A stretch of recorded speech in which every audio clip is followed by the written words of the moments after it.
नगर परिषद द्वारा विगत दिनों किराया वृद्धि को लेकर नोटिस चस्पा किया गया है। इसको लेकर नगर के समस्त व्यापारी तहसीलदार को करों में वृद्धि किराया वृद्धि को लेकर ज्ञापन के माध्यम से मिले थे। इसके बाद पुनः समस्त व्यापारी नगर पालिका अधिकारी से विभिन्न किराया वृद्धि को लेकर मिले। उन्होंने अपनी समस्याएं बताते हुए कहा कि कोरोना महामारी को लेकर लगभग 1 साल से व्यापार व्यवसाय प्रभावित है एवं व्यापारी व्यापार को लेकर परेशान चल रहे हैं और अचानक नगर पालिका द्वारा 100% किराया बढ़ाने से व्यापारी इस बोझ को सहन करने में सक्षम नहीं है। कृपया किराया वृद्धि रोकी जाए। नगर पालिका अधिकारी सुरेखा जाटव ने कहा कि किराया वृद्धि को लेकर मैंने समय रहते सभी लोगों के विचार मांगे थे। आप इसको लेकर उपस्थित हुए। किराए को लेकर मिले व्यापारियों के हित में होगा। आप लोगों की आपत्तियों पर विचार किया जाएगा। इस दौरान उपस्थित थे वरिष्ठ अधिवक्ता सुरेश श्रीवास्तव, डॉक्टर जलालुद्दीन, साजिद खान, विकास खरे, दिलीप लेखवानी, रमेश शर्मा, वद्दी प्रसाद शर्मा, दीपेश नंदा, फैजान खान सहित बड़ी संख्या में व्यापारी उपस्थित रहे। गठन होना है 3 महीने तक यदि इस मुद्दे को आप रोक दें तो बड़ी मेहरबानी होगी। और तीसरा हमारा ये तर्क है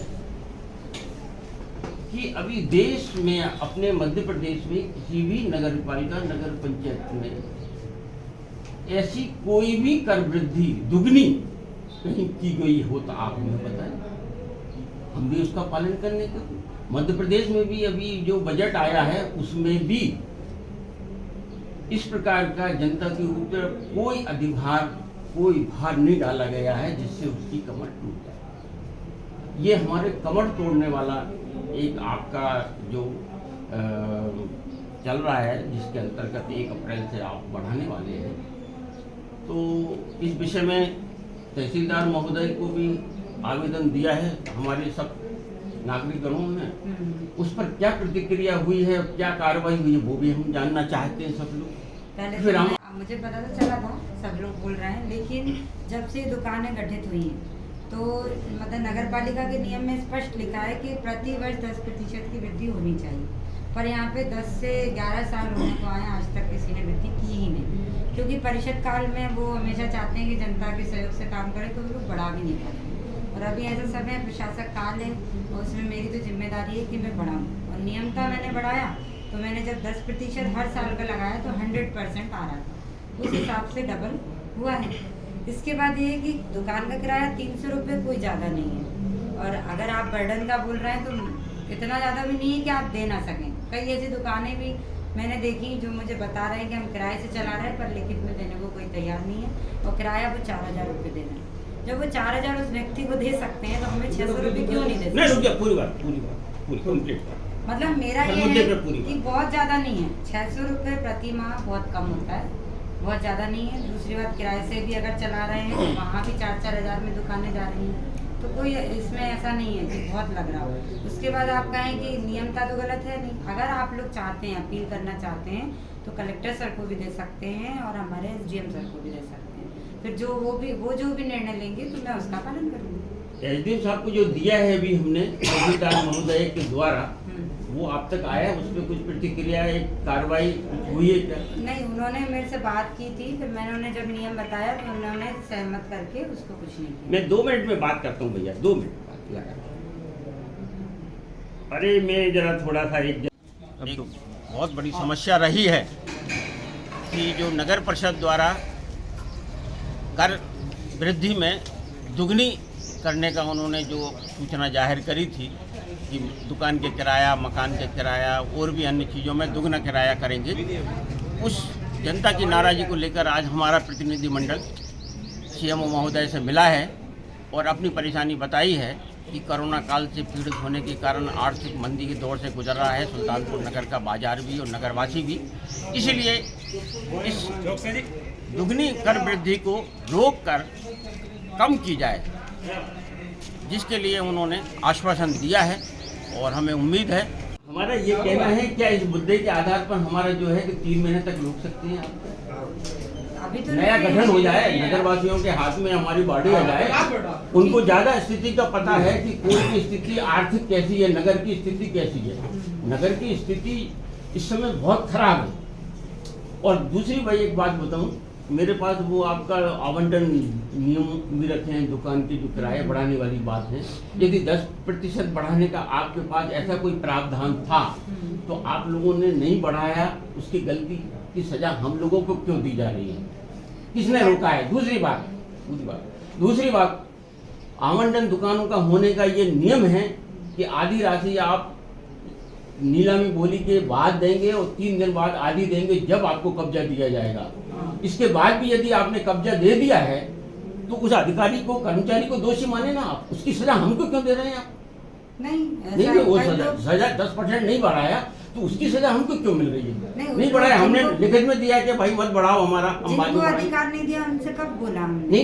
नहीं, ये जो प्रक्रिया में गलती हुई है उसकी सजा किसको मिलना चाहिए? मैडम रुक 1 मिनट, पूरी बात कर लें। कर्मचारी को उसकी मिलेगी, अगर नहीं मिलेगी नहीं, 10% नहीं बढ़ाया आपने, उसका दोषारोपण किस पे करेंगे आप? देखिए, ये तो परिषद के निर्णय के ऊपर होता है। मेरी बात तो सुनिए आप। नहीं, गलती मान रहे हैं आप, नहीं मान रहे? बिल्कुल, तो मैंने तो सुधारने की कोशिश की। तो सुधार एकदम डबल करोगे आप।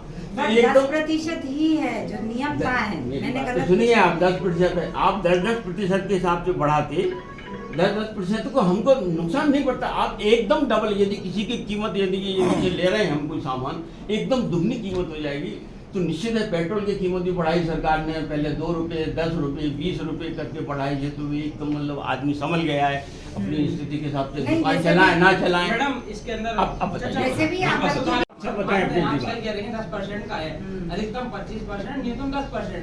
10% अगर नहीं बढ़ा वो तो परिषद की गलती है, आप इसको हम कबूल कर लें, मान लें। लेकिन मैडम, क्या अब अगर सुधार की जैसे आपने करा है कि 10% के हिसाब से आपने लगा लिया 2014 से अभी तक का 300 के 10% के हिसाब से 30 रुपए के हिसाब से एकदम जो बढ़े मैडम, जब दुगने होंगे तो वो तो भार पड़ेगा। तो ये तो आपत्ति, या तो अभी आप अभी से शुरू कर दीजिए। मेरी बात तो सुनिए पहले। ये आपत्ति के लिए ही इश्तेहार दिया था, आपकी आपत्ति है, जी, इस पे विचार किया जाएगा। अगर आप चाह रहे हैं कि इसको नहीं बढ़ाना है, या आप चाह रहे हैं कि एकदम 100% ना करके 50% कर दिया जाए, 10% के हिसाब से इस साल से लागू कर दें पहले आप, या पिछली बार का जो ले ये सभी चीजों पर 10% तो नहीं, फिर भी आप लोग इसमें एग्री हुई। हाँ, बात करता हूँ मैं। बढ़ाऊं ना, ये तो आप लोग मानिए। बात बहुत करता हूँ। नुकसान है। नहीं, बाबू मैं आप लोगों को सब समझ रही, पर हमारे संस्था में तो अभी ये नया नियम आ गया है कि सैलरी हमें अपनी खुद निकालनी है, तो हमें हर तरह के टैक्स भी बढ़ाने ही पड़ रहे हैं। मैं मर्जी से नहीं बढ़ा रही। अगर हमारी सबकी सैलरी निकलती रहे तो मुझे क्या करना है आपसे पैसा लेके?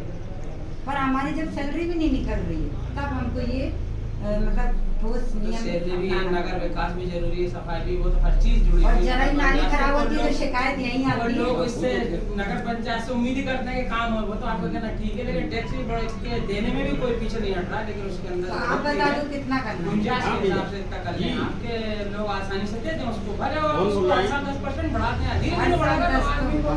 आपको भी पता है परिषद नहीं बढ़ाती है, परिषद तो बढ़ाएगी 10 मिनट में आ रहे इसलिए तो हमने हैं। किया। मैडम, अगर वो हो गया नगर पंचायत में कम ही नहीं कर पाए। तो आप मुझे ये बताइए, 10 जैसे आप आपका लोग मैडम, कितने- 10 आपका 10 व्यापारी, 20% अरे 20 तो बहुत कम है। आप लोग ऐसे करिए कि नगर पालिका भी आपके काम कर सके।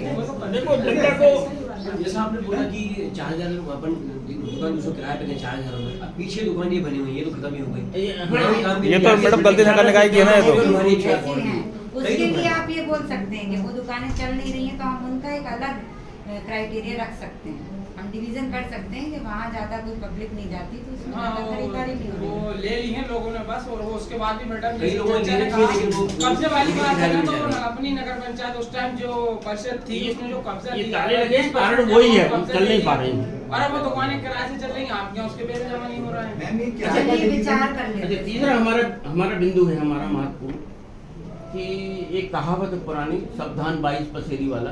यदि किसी की 20x10 का प्लाट में दुकान है उससे भी वही किराया हो, किसी की 5x10 का प्लाट है उसका भी वही किराया। हाँ, ये अलग अलग बहुत भिन्नता पहले क्यों ही है? जाना था। हैं?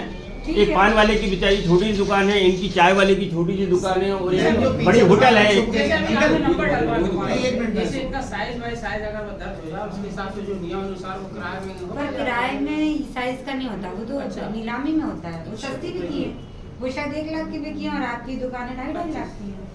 मैम, जो रेंट के डिवीजन की आप बात कर रहे थे, जो दुकानें छुप गई हैं उनका रेंट का डिवीजन तो कर सकते हैं, रेंट मगर का सुनिए ना मैम, जिन्होंने 8-8 लाख की दुकान ली है, जब वहाँ सामने कुछ नहीं था, आज वो बन गया। अगर वो रिफंड के लिए बोलेंगे हमको हमारा पैसा दो, या आपने बाद में बनाया, तो उसके लिए क्या प्रोसेस रहेगी?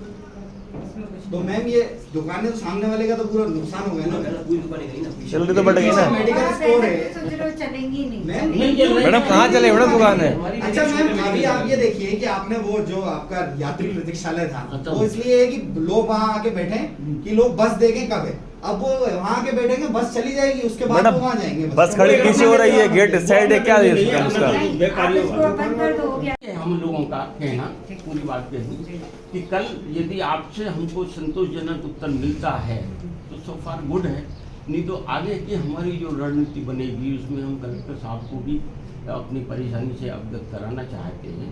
और भी जो भी नाराज़गी हमारी व्यक्त करने का एक तरीका लोगों का होता है, उसको भी ये करना चाहते थे, परंतु मैंने इसलिए रोक दिया है। वॉइस ऑफ राइट्स के लिए सुल्तानपुर से वीरेंद्र रावत की रिपोर्ट।